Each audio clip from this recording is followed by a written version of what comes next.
Exode 40.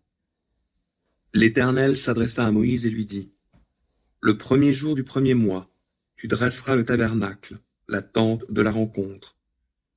Tu y déposeras le coffre de l'acte de l'alliance, et tu l'abriteras des regards au moyen du voile. Tu apporteras la table, et tu disposeras ce qui doit y être placé comme il convient. Tu apporteras le chandelier, et tu y placeras les lampes. Tu installeras l'autel d'or destiné à brûler le parfum en face du coffre de l'acte de l'alliance, et tu tendras le rideau à l'entrée du tabernacle. Tu installeras l'autel des holocaustes devant l'entrée du tabernacle, la tente de la rencontre, et tu placeras la cuve entre la tente de la rencontre et l'autel, tu y mettras de l'eau. Tu dresseras le parvis tout autour, et tu disposeras le rideau de la porte du parvis. Tu prendras de l'huile d'onction, et tu en oindras le tabernacle et tout ce qui s'y trouve. Tu le consacreras avec tous ses accessoires, et il sera saint. Tu oindras aussi l'autel des holocaustes et tous ses ustensiles. Tu consacreras l'autel qui sera alors très saint. Tu oindras la cuve et son socle, et tu la consacreras.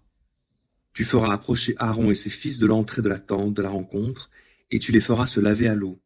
Puis tu revêtiras Aaron des vêtements sacrés.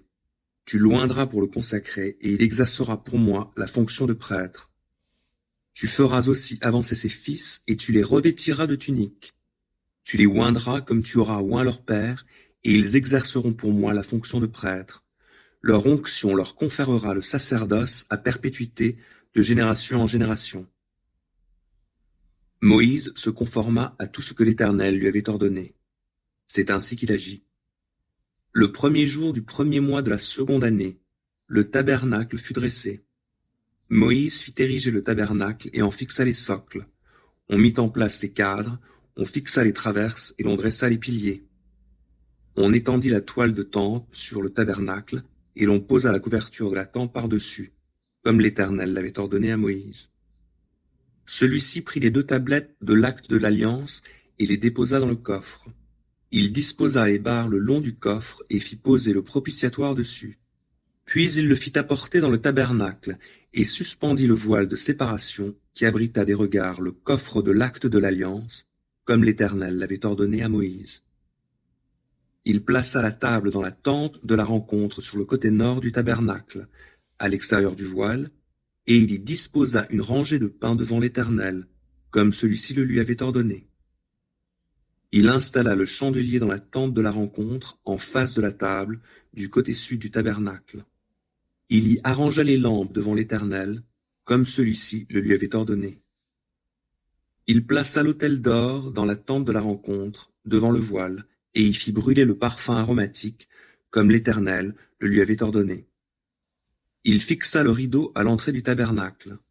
Il dressa l'autel des holocaustes à l'entrée du tabernacle, la tente de la rencontre, et y offrit l'holocauste et l'offrande, comme l'Éternel le lui avait ordonné. Il fit installer la cuve entre la tente de la rencontre et l'autel, et y fit mettre de l'eau pour les ablutions, pour que Moïse, Aaron et ses fils s'y lavent les mains et les pieds. Ils devaient se laver ainsi chaque fois qu'ils entraient dans la tente de la rencontre et qu'ils s'approchaient de l'autel, comme l'Éternel l'avait ordonné à Moïse. Il fit dresser les tentures du parvis autour du tabernacle et de l'autel, et disposa le rideau à la porte du parvis. Ainsi Moïse acheva les travaux. La nuée enveloppa la tente de la rencontre, et la gloire de l'Éternel remplit le tabernacle.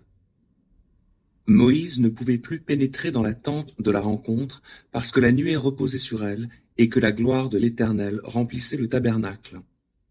Pendant toute leur pérégrination, c'est quand la nuée s'élevait de dessus le tabernacle que les Israélites se mettaient en route.